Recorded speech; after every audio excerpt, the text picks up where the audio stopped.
Pukul 4.00 waktu Indonesia Barat, Soekarno membuka pertemuan dini hari. Rumusan teks proklamasi dibacakan. Kalimat pertama proklamasi. Ahmad Soebarjo merupakan salah satu tokoh penting dalam sejarah perjuangan bangsa Indonesia.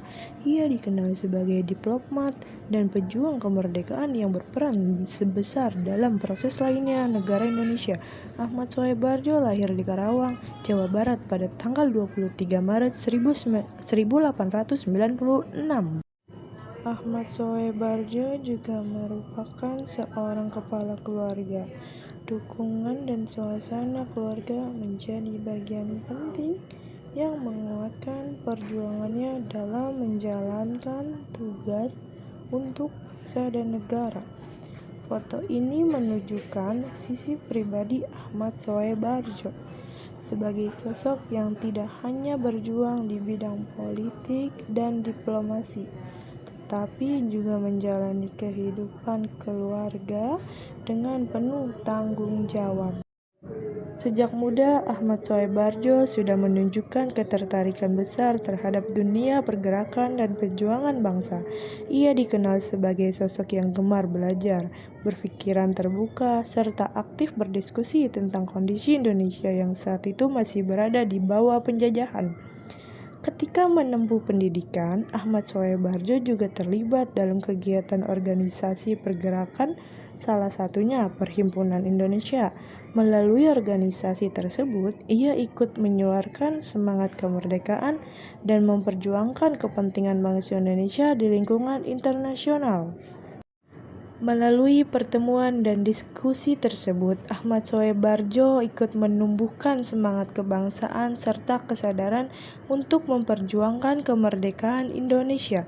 Kebersamaan dengan para mahasiswa ini menunjukkan bahwa sejak muda ia berperan sebagai tokoh yang mendorong perjuangan bangsa melalui pemikiran, organisasi, dan diplomasi. Sedang menempuh pendidikan di luar negeri pada masa itu, ia aktif bergaul dan berdiskusi dengan mahasiswa yang tergabung dalam Perhimpunan Indonesia. Ahmad Soebarjo merupakan salah satu anggota Panitia 9, yaitu panitia kecil yang dibentuk pada tahun 1945 untuk merumuskan dasar negara Indonesia. Dalam Panitia 9, Ahmad Soebarjo ikut terlibat dalam perundingan dan diskusi penting bersama tokoh-tokoh bangsa lainnya. Tugas utama panitia ini adalah mencari kesepakatan tentang dasar negara yang dapat diterima oleh seluruh golongan.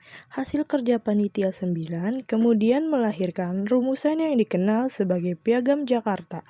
Peran Ahmad Soebarjo di dalam panitia ini menunjukkan bahwa ia bukan hanya seorang diplomat, tetapi juga tokoh penting dalam proses perumusan dasar negara menjelang kemerdekaan Indonesia.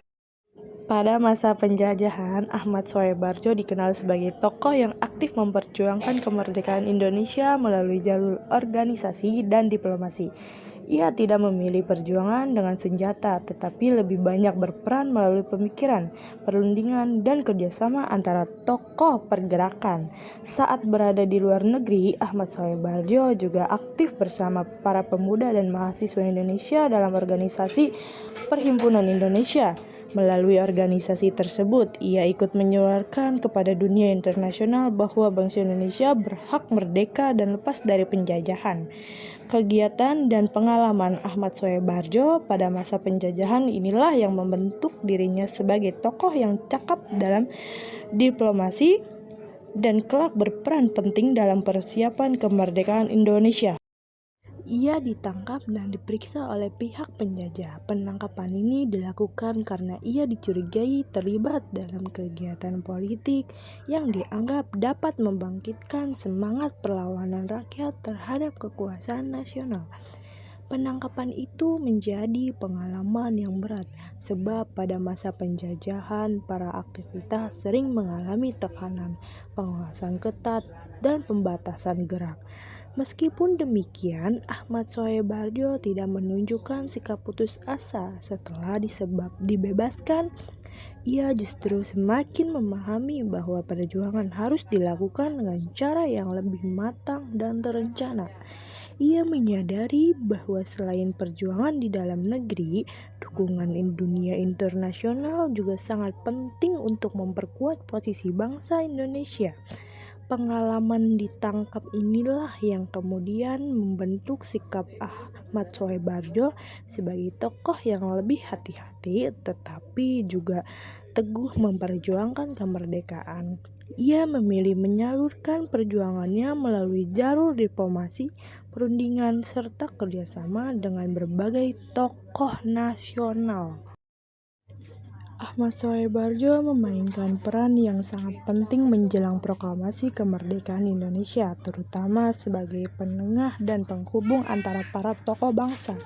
Pada saat itu terjadi perbedaan pendapat antara golongan muda dan golongan tua mengenai waktu pelaksanaan proklamasi. Golongan muda menginginkan proklamasi dilakukan secepat mungkin, sedangkan golongan tua ingin mempertimbangkan situasi politik dan keagamaan dengan lebih matang. Perbedaan pandangan ini membuat suasana menjadi lebih tegang. Dalam keadaan tersebut, Ahmad Soebardjo tampil sebagai sosok yang tenang dan dipercaya oleh kedua pihak.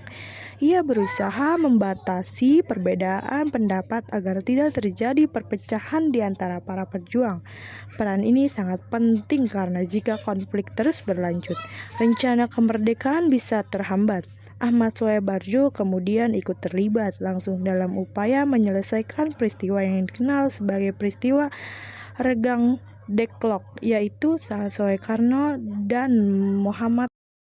Setelah Indonesia memproklamasikan kemerdekaannya pada 17 Agustus 1945, pemerintah Republik Indonesia mulai membentuk kabinet pertama untuk menjalankan pemerintah.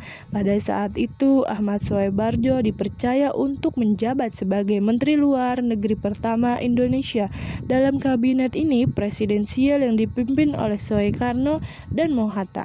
Ia dilantik pada 19 Agustus 1945. Sebagai Menteri Luar Negeri pertama, Ahmad Soebardjo memiliki tugas yang sangat penting, yaitu memperjuangkan pengakuan dunia internasional terhadap kemerdekaan Indonesia. Pada masa itu, kondisi Indonesia masih belum stabil karena Belanda berusaha kembali menjajah Indonesia setelah kekalahan Jepang pada Perang Dunia II.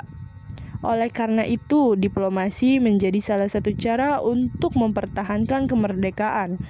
Ahmad Soebardjo menggunakan pengalaman dan pengetahuannya dalam bidang diplomasi untuk membangun negara-negara lain serta memperkenalkan Indonesia sebagai negara yang merdeka dan berdaulat. Ia juga berperan dalam mengiring perwakilan Indonesia ke luar negeri dan menjalin komunikasi dengan berbagai pihak internasional.